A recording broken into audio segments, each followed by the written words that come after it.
Assalamualaikum warahmatullahi wabarakatuh. Hai semua, perkenalkan, saya Nisa Isrifdah dari kelas IKM 10 semester 3, Fakultas Kesehatan Masyarakat Universitas Islam Negeri Sumatera Utara. Sekarang, saya akan membahas materi pada mata kuliah Manajemen Bencana mengenai penanggulangan tsunami. Yuk mulai! Yang pertama mengenai konsep dasar penanggulangan bencana. Menurut Undang-Undang Republik Indonesia Nomor 24 Tahun 2007, bencana adalah peristiwa atau rangkaian peristiwa yang mengancam dan mengganggu kehidupan dan penghidupan masyarakat yang disebabkan oleh faktor alam maupun non-faktor alam, serta manusia sehingga mengakibatkan timbulnya korban jiwa, kerusakan lingkungan, kerugian harta benda, dan dampak psikologis. Sedangkan menurut Kepmen nomor 17, bencana adalah peristiwa atau rangkaian peristiwa yang disebabkan oleh alam, manusia, atau keduanya yang mengakibatkan korban dan penderitaan manusia, kerugian harta benda, kerusakan lingkungan, kerusakan sarana dan prasarana, serta fasilitas umum, dan menimbulkan gangguan terhadap tata kehidupan dan penghidupan masyarakat. Siklus penanggulangan bencana terbagi menjadi 3, yaitu prabencana, bencana, dan pasca bencana. Prabencana ini lebih ke pencegahan dan kesiapsiagaannya level medium. Bencana lebih fokus kepada tanggap darurat yang menjadi kegiatan terpenting, dan pasca bencana fokus kepada pemulihan dan rekonstruksi. Selanjutnya, definisi dan penyebab tsunami. Apa sih tsunami itu? Tsunami adalah ombak yang sangat besar yang dapat menyapu daratan akibat adanya gempa bumi di laut, tumbukan benda besar, angin ribut, dan lain sebagainya. Tsunami dapat terjadi jika gangguan yang menyebabkan perpindahan sejumlah air yang besar seperti letusan gunung api, gempa bumi, longsor, maupun meteor yang jatuh ke bumi. Namun, 90% tsunami adalah akibat gempa bumi dari bawah laut. Gerakan vertikal pada kerak bumi dapat mengakibatkan dasar laut naik atau turun secara tiba-tiba yang mengakibatkan gangguan keseimbangan air yang berada di atasnya. Hal tersebut mengakibatkan terjadinya aliran energi air laut dan ketika sampai di pantai menjadi gelombang besar yang mengakibatkan terjadinya tsunami. Kecepatan gelombang tsunami tergantung pada kedalaman laut di mana gelombang itu terjadi, di mana kecepatannya bisa mencapai ratusan kilometer per jam. Bila tsunami mencapai pantai, kecepatannya akan menjadi kurang lebih 50 km per jam dan energinya sangat merusak daerah pantai yang dilaluinya. Tanah longsor yang terjadi di dasar laut serta runtuhan gunung api juga dapat mengakibatkan gangguan air laut yang dapat menghasilkan tsunami. Gempa menyebabkan gerakan tegak lurus lapisan bumi. Akibatnya, dasar laut naik atau turun secara tiba-tiba sehingga keseimbangan air laut yang berada di atasnya menjadi terganggu.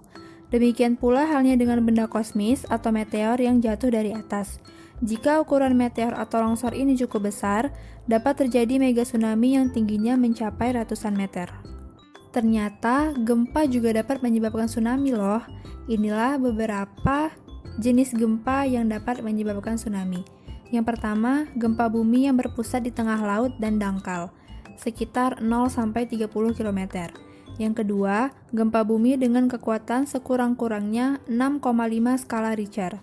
Dan yang ketiga, gempa bumi dengan pola sesar naik atau sesar turun. Mekanisme tsunami. Sebagian besar tsunami yang terjadi di dunia disebabkan oleh pergeseran vertikal kerak bumi di dasar laut yang terdalam yang berkaitan dengan gempa bumi tektonik lepas pantai. Perubahan dasar laut secara mendadak tersebut diikuti oleh perubahan tempat massa air laut secara mendadak pula yang dapat menimbulkan gelombang air laut yang sangat panjang dengan periode gelombang yang lama. Gelombang tersebut menjalar dengan kecepatan yang sangat tinggi, yaitu dapat mencapai 800 km per jam secara frontal dengan arah tegak lurus terhadap bidang pergeseran dasar laut yang biasanya terjadi pada zona subduksi. Setelah mengalami refraksi, defraksi, ataupun pendangkalan, gelombang tsunami yang mencapai pantai dapat berubah menjadi gelombang pasang yang sangat tinggi sampai beberapa puluh meter di atas elevasi air pasang normal yang tertinggi.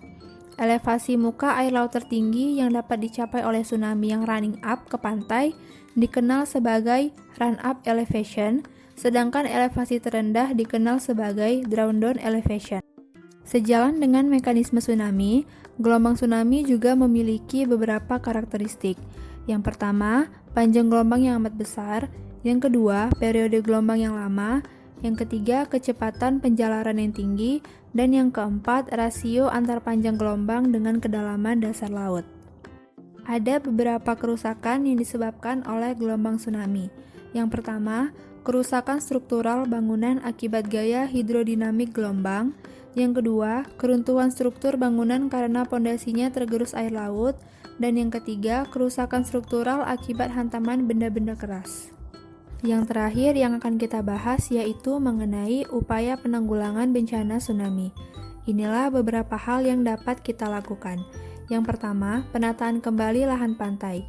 Pada tempat-tempat yang potensial terjadi tsunami, penataan kembali lahan pantai harus dilakukan. Pembangunan pemukiman yang terletak terlalu dekat dengan garis pantai harus dihindari. Batu-batu karang perlu dibiarkan tumbuh karena dapat berfungsi sebagai pemecah gelombang yang alami. Yang kedua, melestarikan hutan mangrove. Hutan mangrove mempunyai tajuk yang rata dan rapat, memiliki sistem perakaran yang kuat dan juga istimewa.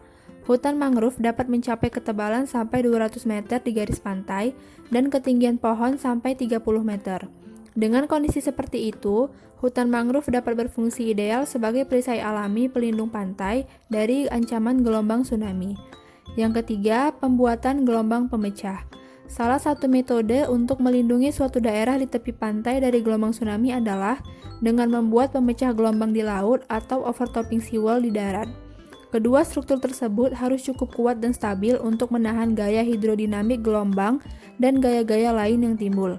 Sebenarnya, cara ini cukup mahal, namun pada kondisi tertentu cukup efektif untuk mengurangi atau bahkan mencegah bencana yang diakibatkan oleh gelombang tsunami. Sekian pemaparan materi yang dapat saya sampaikan mengenai penanggulangan tsunami. Terima kasih. Assalamualaikum warahmatullahi wabarakatuh. Bye.